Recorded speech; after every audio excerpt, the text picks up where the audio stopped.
réussite avec le champagne Nicolas Feuillat. Suivez Réussite avec Orange Money. Air France vous présente Réussite.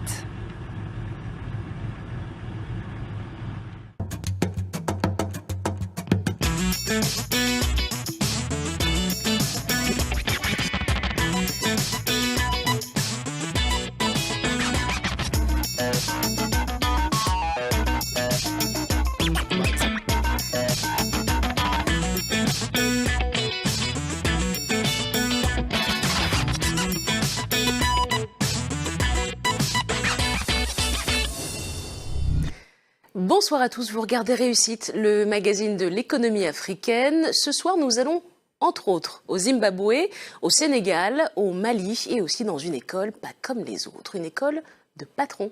Voici le sommaire. Chez Citco, on sélectionne et on fabrique des graines sur mesure pour répondre aux besoins de l'Afrique et ça fait 75 ans que ça dure. Leader incontesté en Afrique de l'Est, le semencier ambitionne de s'implanter sur l'ensemble du continent. Des patrons qui retournent à l'école, ça se passe en Côte d'Ivoire, management, gestion, recrutement. Depuis 3 ans, la MDE Business School propose des formations aux chefs d'entreprise qui veulent franchir un cap. Trop grosse pour le microcrédit, trop risqué pour les banques, les PME sont les oubliés du financement en Afrique. Cofina est un établissement d'un genre nouveau qui veut changer la donne. Vous verrez comment. Et puis le Mali, Eldorado du téléphone mobile. La moyenne, c'est presque 2 appareils par habitant. Un marché en forte croissance dominé par les multinationales.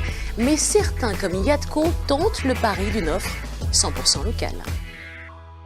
Je ne vous l'apprends pas, quand on est une petite entreprise sur le continent et que l'on cherche un financement, c'est souvent mission impossible. Ou alors les taux d'intérêt sont très élevés. Eh bien, depuis 2 ans, il existe une société, elle s'appelle Cofina et elle est spécialisée dans le crédit aux PME. C'est une sacrée bouffée d'oxygène pour les entrepreneurs. Regardez. La fierté de M. Bengue, c'est ce centre commercial qu'il a imaginé et conçu. Ça, c'est le marché Loujoum, là, avec les poissons et tout ça. Chez ces commerçants, on trouve de tout. Des coiffeurs, des tailleurs, de l'alimentaire, du petit électroménager, de l'ameublement ou encore des bagages. En tout, 150 échoppes occupent les 2500 mètres carrés de ce bâtiment. Une formule qui a convaincu les consommateurs en un peu moins de 2 ans. Ce centre commercial est devenu l'un des plus populaires de Dakar. Pourtant, il a bien failli ne jamais voir le jour. J'avais 40 ans de carrière de commerçant. Et pourtant, j'ai eu du mal à bâtir ce projet. Aucune banque ne voulait me financer. Avant de se lancer, M. Bengue avait déjà rassemblé sur fonds propres 300 millions de francs CFA. Il devait en emprunter 60 pour boucler son projet. Une mission presque impossible pour ce commerçant aux frontières de l'informel. Ça va? Ça fait longtemps là. À l'époque, son banquier c'était lui, Jean-Luc Conan. Il travaillait pour une importante banque du pays. Malheureusement, je ne pouvais pas le financer à l'époque parce que le système, disons, bancaire traditionnel et les procédures dont je disposais étaient faites pour financer des clients, disons, plus structurés. C'est juste après cette rencontre que Jean-Luc Conan décide de quitter sa banque pour créer sa propre structure financière, Cofina. Alors, M. Mbeng est typiquement le cœur de cible de Cofina. Et je dirais, il représente pour moi la détresse de millions d'entrepreneurs chevronnés disposant d'une activité et qui ne trouvent pas de financement sur notre continent aujourd'hui. Et pour moi, c'est l'exemple typique justement de cette injustice financière dont souffrent les entrepreneurs sur le continent. C'est ça qui représente pour moi aujourd'hui. À mi-chemin entre la finance traditionnelle et la microfinance, Cofina s'adresse aux entreprises qui n'avaient jusque-là pas accès au crédit. Les banques servaient généralement les grandes entreprises et les grandes PME structurées, et la microfinance servait les tout petits financements. Et au milieu, il y avait un chaînon manquant qui représente entre 80 et 90% aujourd'hui des opérateurs économiques qui étaient laissés pour compte. Trop grosse pour la microfinance, pas assez structurée pour les institutions financières traditionnelles, Jean-Luc Conan a voulu faire de ces PME son cœur de cible. Mais pour aider ces entreprises peu structurées, il a dû mettre en place de nouveaux outils. On ne demande pas les états financiers des clients puisqu'ils n'en ont pas. On a un outil sur la base des livres de compte qui nous permet de reconstituer les états financiers du client, permet de donner une notation au client qui va de la meilleure note jusqu'à la moins bonne et en fonction de la notation, la décision d'y aller. Et là, c'est le poumon même de l'institution parce que c'est à partir de là que part toute l'analyse. Des outils qui permettent de s'assurer qu'un entrepreneur est en capacité de rembourser. Car les sommes prêtées par Cofina sont bien plus élevées que dans la microfinance et les risques plus importants. Alors, avant de pouvoir accorder un crédit, les commerciaux se rendent systématiquement sur le terrain. C'est un passage obligé. Il ne suffit pas seulement en tant que commercial de rassembler les documents du client, c'est-à-dire les états financiers, les factures, la comptabilité en général. Mais le point le plus important, c'est aller voir l'activité de visu. Ce matin, ce chef d'agence a rendez-vous avec un promoteur immobilier. Sur ce terrain, M. Harris veut construire 70 maisons et aujourd'hui, il est incapable de financer la fin des travaux.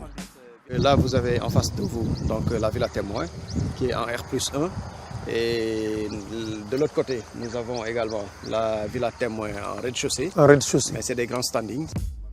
Pour réaliser le terrassement, M. Harris doit louer un bulldozer. Il a chiffré ses besoins, 30 millions de francs CFA qu'il va emprunter. Qui viennent jusqu'ici. Mais le commercial va lui faire une autre proposition, beaucoup plus avantageuse. Donc, ce que je vous conseille, c'est quoi? C'est prendre le crédit d'investissement pour l'acquisition d'un bulldozer qui, vous me dites, va vous coûter à peu près quelque chose comme 40 millions. Ouais. Et de là, vous allez épargner en termes de charges et de dépenses. Et ça va vous permettre à utiliser le même bulldozer dans d'autres chantiers de terrassement. Emprunter plus pour investir dans un bulldozer plutôt que de le louer. La proposition semble convenir à M. Harris. Mais Cofina se donne 48 heures pour prendre sa décision. 2 jours plus tard, il a rendez-vous à son agence. Une bonne nouvelle l'attend. Cofina a pris l'engagement et la décision de vous accompagner à hauteur de 40 millions pour l'acquisition de votre bulldozer.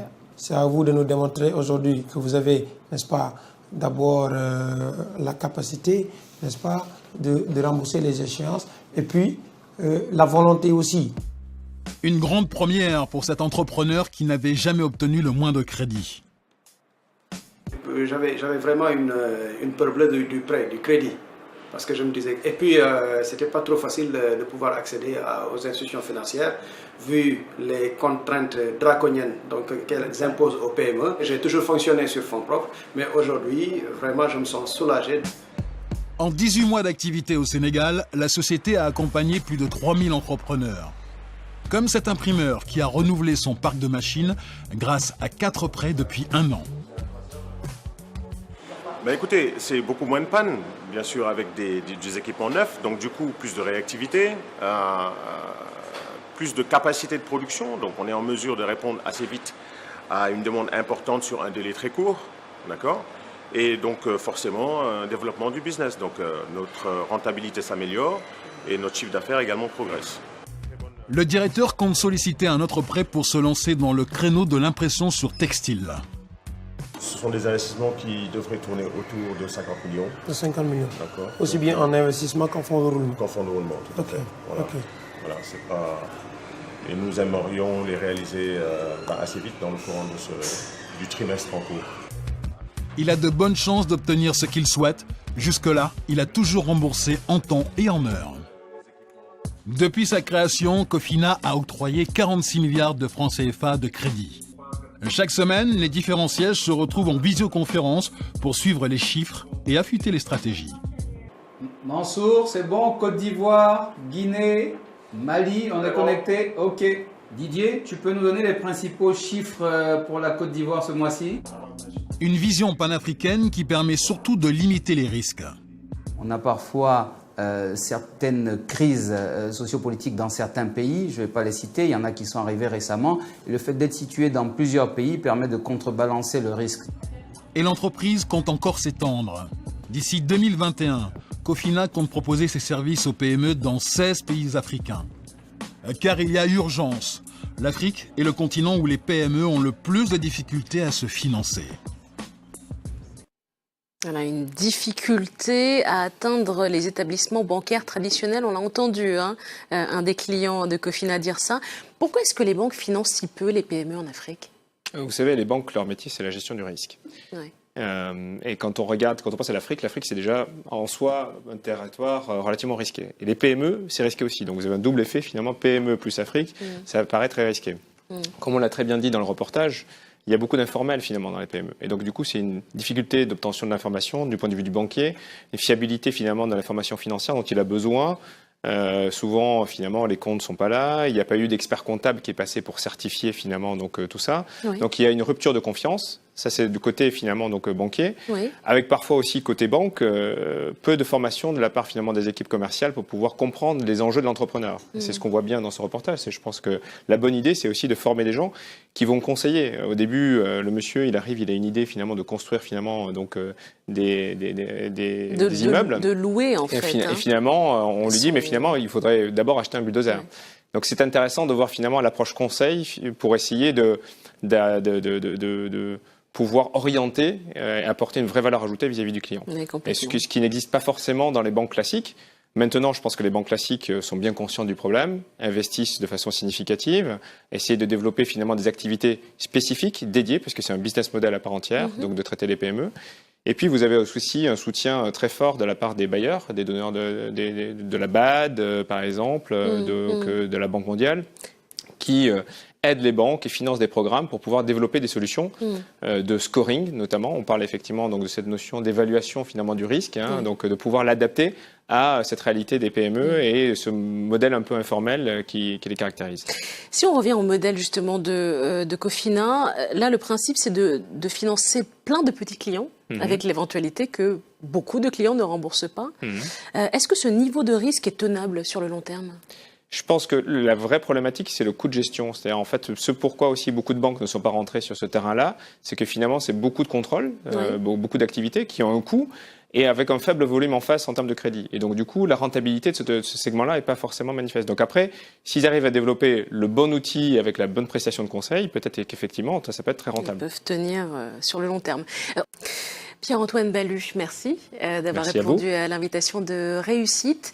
Le mois prochain, je vous propose de retrouver les reportages les plus marquants de la saison 1 et de la saison 2 de Réussite. D'ici là, nous restons visibles sur notre site canalplus-afrique.com et nous restons joignables sur notre page Facebook. Portez-vous bien. Bye.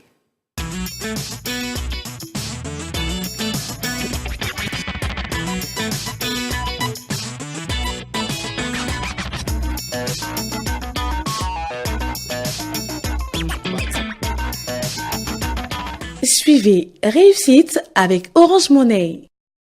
Réussite avec le champagne Nicolas Feuillatte. Air France vous présente Réussite.